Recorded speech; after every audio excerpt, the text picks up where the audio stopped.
Hi everyone, it's Darren from Sim Nation. Welcome back to the channel. Today we're going to break down a gritty, hard-fought season for my Zero to Hero team, the Army Black Knights. They finished the year 10-4, won the Eastern Division of the AAC, and made some serious noise on their way to the championship game before they were ultimately defeated by Tony and his SMU Mustangs, which knocked them out of the playoffs. Today I'm going to try to run through the schedule, shout out the stat leaders who carried the squad, and finally break down what I did right and the things I did wrong that I definitely need to fix going into next season if I really want to make a serious push for the playoffs. So without further ado, let's just dive right in. First, let's talk about the journey. The Black Knights kicked off the season with a commanding 37-6 win over the Air Force Falcons, setting the tone early, but week two brought a massive reality check in a brutal 56-3 blowout loss on the road against Stewart and his Michigan Wolverines. This is when I began to notice that my offense really wasn't working quite the way I wanted it, but my defense kind of looked pretty good.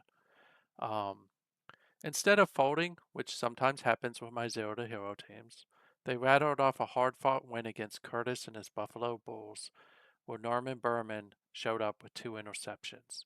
And we began to see a trend in these first few games of Army's defense, while giving up a lot of yards, not breaking and really starting to score touchdowns and carry the offense, which was struggling mightily, as you can see here. They followed that up with an impressive 31-21 win over Tulsa, who's their Invisible Witnesses AAC team. And again, we saw the same trend here. Mathew Norton scored three times, uh, which largely carried the Army Black Knights to a win. The offense was stagnant yet again. It was really the defense that carried them. Despite giving up 550 yards of total offense, they made the most out of every single turnover and were able to carry the game. They then traveled to a ranked Kentucky, where they beat the ranked Kentucky squad, which was, of course, one of my teams 2 seasons ago, 31-17. A familiar trend line began with Matthew Norton picking off a pass for a touchdown. Here we began to see the beginnings of a potential life on offense, but again, the offense was massively stagnant, leaving the defense to win the day. Got a bye in week 6, was looking forward to it, and then I ran into my good old friend Van at Memphis, and the wheels came off the bus in this game. Van utterly dominated the Army Black Knights, and the offensive woes of Army were even more pronounced. Majors had a good game rushing the ball, but as you can see, Saucier had a horrible game despite the 2 touchdowns he threw, one of them in garbage time, and Army was handed its second loss of the season. At this point, I wasn't quite sure we were ever going to be able to get back into the thing. Got another bye, followed by a game against Houston. And this is when the offense finally began to click. I made some massive changes to the offense, moving it from a rushing oriented offense to a more short and medium passing game offense, where I was focusing on going over the middle more and more, which started to pay dividends in this game. As you can see, Army defeated Houston 23-20 on a 52-yard field goal by Jacob Gamboa. Mays slowly started to take the helm as the starting quarterback. You can see here Berman again got another touchdown. That was a theme throughout this season. Unfortunately, I think this was the game, or the game before with Memphis was the game where Matthew Norton got hurt, and Army missed him in the stretch run. The next week, they went to South Florida, who was at that time one of the league leaders. Again, won the game. You see Norman Mays, another strong game out of him, 322 yards, 3 touchdowns. The offense is finally beginning to click here. Got a bye, and then it was time for the ranked East Carolina. This game was likely going to determine who was going to win the East in the AAC. And Army's offense showed up. You can see here that Army had 547 yards of total offense, which for Army was a big deal at this point. You see Mays is just, again, throwing the ball with authority. Majors got in on it, rushing the ball. And you can see here the defense, again, remained stout throughout it all.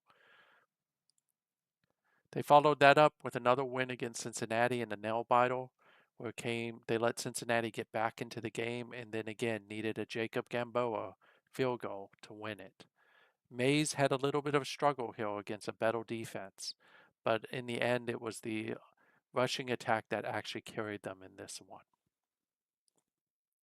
Coming into this game against a ranked SMU who looked to be in the playoffs, Army was going to need something big in order to win this.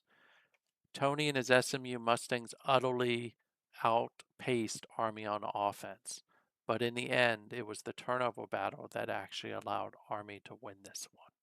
Harry Hampton was the king of the hill in this one with 94 yards, but as you can see here again, Mays didn't make a mistake, and he allowed Army's bend but don't break defense to carry them into the win. After that, they got Navy in the official Army-Navy game, and they needed a win here bad. If they won the championship game. If they lost, they might not be in there. And of course, at this point, ranking mattered everything, because in the SNCFL, if you're not in the top 16, you're not making the playoffs. And again, they came up big. After falling down 17-3 in the third quarter, roughly about 5 minutes left, they just rattled off 28 straight points on their way to a win. In this game, Mays was hurt, so Lloyd got the start. He tried to give the game away with 5 interceptions. Had a horrible outing, but again, Hampton stepped up, had a big game, and helped them to get to the win. And as you can see here, despite the 5 interceptions, Army's defense largely shut down Navy. Feelings were high. They were ranked number 16 coming into the matchup in the conference championship with SMU and Tony. All they had to do was win this game, and they win. But Tony figured out the nasty little secret that Army had been hiding all season long. See, almost every team that they faced was a passing team. And against passing teams, Army's secondary could win those games. But if you wanted to keep Army's secondary of Berman and Norton on ice with Kellum and Bats and others, just run the ball. And that's exactly what Tony did to me. And they obliterated Army 53-31. You can see how Hank Roundtree had a big game of 4 touchdowns, but he wasn't the only one. Jackson ran the ball with authority. Mays put up a good effort, and quietly, Mays was one of the big stars of this season. I didn't expect him. I actually expected Saucio to be the quarterback, but he definitely had a big season. And in the end, they were just too much. With that loss, Army was largely just demotivated coming into the bowl game that they had against Louisiana Lafayette. And a familiar face popped up in this game. Kevin Tackett got an interception return for a touchdown, but the person who was making Wiggins' life miserable in the loss was Mathew Norton, who had finally come back, had 2 interceptions, 3 pass defenses to end his senior campaign. Definitely going to be someone that the team misses next season. So now let's kind of look at the stats and kind of who did what in this season. As you can see, Norman Mays held it down under center. He finished the season with 2,320 yards, 16 touchdowns, 6 interceptions. By normal quarterback standards for me, that's not huge, but he was impressive throughout the season. As you can see, he is a freshman. He will be back. He will get pushed because I'm bringing in 2 good freshman quarterbacks, or what I hope is 2 good freshman quarterbacks. But I think Norman Mays actually may be able to win that. And you see here, Harry Hampton didn't rush for 1,000 yards, but he was solid throughout the season once he got his chance. Rushed for 614 yards, 11 touchdowns. Didn't really cough the ball up much at all. And then Gary Majors was the next big guy with 525 yards and 2 touchdowns. Receiving wise, it was all about William Mejia. William is a senior. He graduates, had 75 catches, 1,023 yards, 4 touchdowns. He definitely blossomed very much under once Mays went under center. Thomas Gandy also had a big season. He is a freshman. He'll be back. 43 catches, 643 yards, 7 touchdowns, 15-yard average. And then you have Michael Carrillo, who's also a freshman, who will also be back, who had 635 yards, 5 touchdowns. So they are returning a pretty decent receiving core, which makes me excited, not exciting. Kevin Tackett just had a great season as a free safety. He is a senior. He's gone after this, unfortunately. You can see here he had 114 tackles, 1 interception, 1 sack. Really good season from him.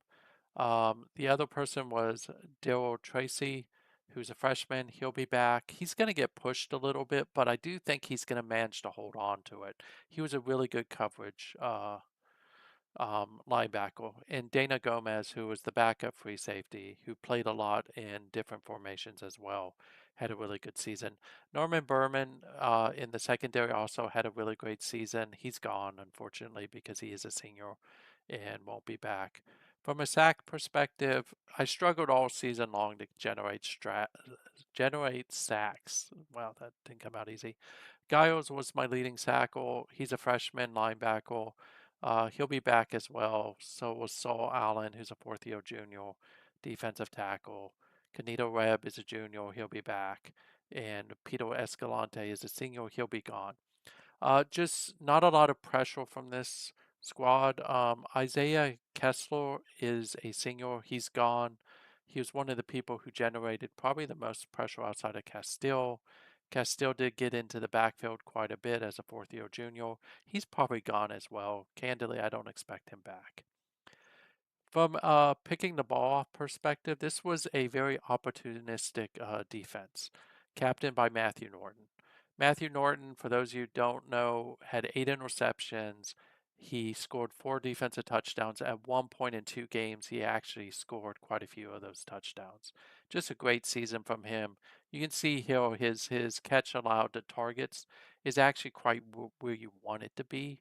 Um, but he's a senior and he's gone. Norman Berman is also gone, who's a senior. Kind of hurts to lose them both, to be honest. And then, of course, you had Don Batts, who's a freshman who is back, but he only had 1 interception. If you look at past defenses, I lose pretty much most, if not all of them, except for Daryl Tracy, who, of course, is a linebacker, so he's not going to be in there at all. From special teams, had some success with Bats, who returns, and very happy about that because he should help push my special teams into a good place. Kicking wise, Stephen Glass was pretty good for me, and he's a junior. He should be back. He got a lot of practice punting this season. Gamboa is a junior, should also be back. I did bring in some competition for him, but I'm pretty confident that Gamboa is going to win that. He's a really solid kicker. You can see here the offensive line just struggled throughout the year. Um, the probably one of the best people I had was Kyle Clark, who's a freshman. He'll be back. Only gave up 2 sacks and only missed 8 tackles. But you see here a common thread amongst most of them is they were giving up sacks. The offensive line will be replaced over the offseason. Massive amount of work needs to be done there, and that kind of leads into what did I do well and what didn't I do well. First, the good thing is the defense, despite giving up a lot of yards and not looking good on paper, I mean, they show up as uh, 39th, I think. Yeah, they were 59th in total defense. They were 109th in, I'm sorry, they were 30th in points per game and scoring defense. Defense was pretty good, but the big glaring spot I'll talk about in a moment. But the pass defense was better than I thought it would be. Having people like Norton, Berman definitely was momentum changing in many of the games. The receiving core is much better than I thought it would be. William Mejia specifically, I didn't expect him to have over 1,000 yards. The O-line was not as good as it could have been, but I had a really good, reliable special teams. The development of Norman Mays, Harry Hampton was great to watch throughout the season, and it gives me some good spots to build off. However, the problem I had throughout the season is one, it's just getting the offense right. Uh, this was a really hard offense to build around. It's very eerily similar to what the problems I had at Southern Miss. it took me 4 or 5 weeks just to figure out how to get the offense working. And I tried everything, really. I kept moving quarterbacks in, I kept moving running backs in. I kept trying to figure out what cohesion I could build amongst that unit. And it just wasn't working until I put Mays in. Mays was a definite bright spot, but if I want to be able to make the playoffs, the biggest problem two problems I'm gonna have to deal with is one, I've got to figure out how to stop the run. Teams now know it. They know that they can run against Army. Army's undersized. Now, when you look at the recruits I'm bringing in, Cowell is going to be a good addition. So is Goats, Bowles. But what I'm going to have to do is make a really hard decision. I'm going to have to get rid of some people who may even be freshmen or sophomores moving into their sophomore season because I've got to get better. I've got to get better run stoppers into this uh, team because people like Invisible, people like Tony are just going to run the ball against me. And they're going to have success because, as you can see, I was ranked 82nd. I could not stop the run to save my life. The other thing that I have to do is get offensive consistency earlier in the season. Um, I'm going to have to figure out how to get the running game going in its full effect to take pressure off Norman Mays. Norman is a really good quarterback. I think he's going to have a great season next year. As you can see here, I have some quarterbacks coming in, all 3 stars. I forget which one of these is actually the guy I'm really high on. I think it's McDuffie, actually. Um, but if I can get Mays or McDuffie going, McDuffie is a little bit different than Mays in that he's a long ball thrower, whereas the biggest problem I have with Mays is his intelligence. And also, he's just got a crappy personality. But he did good wonders for me, so I shouldn't beat him too much. And then the other big thing I've got to focus on for next season is big game defensive consistency. I got the shit kicked out of me in big games. Uh, I would get turnovers, yes, but whenever I played an elite offense or played an elite team, I just lost big. I gave up 56 to Stewart of Michigan, 53 to Tony in SMU in the rematch. I can't make the playoffs if I'm getting beat up like that. And if I do make the playoffs, I'm just going to get beat out of them. So overall, a fantastic 10-4 season for the Black Knights. If I can tighten up that rushing defense, get a rushing game, play better in the big games, and start figuring out how to stop these elite offenses, I might be in the playoffs next season. I am going to keep Army. I probably am going to drop one of the other teams because Army's near and dear to my heart. I also like the fact that there's so many humans in the AAC at this point, and it's just going to be fun. What do you guys think of Army season? Who was your MVP? Let me know down in the comments. Don't forget to like, subscribe, and ring that bell for more college football deep dives. Next season, I'll do much better about walking through each and every week and what I'm doing, similar to what I did with Merrimack. But until then, I'll catch you in the next one. Thank you for your time. And as always, thank you for your support. Have a great night.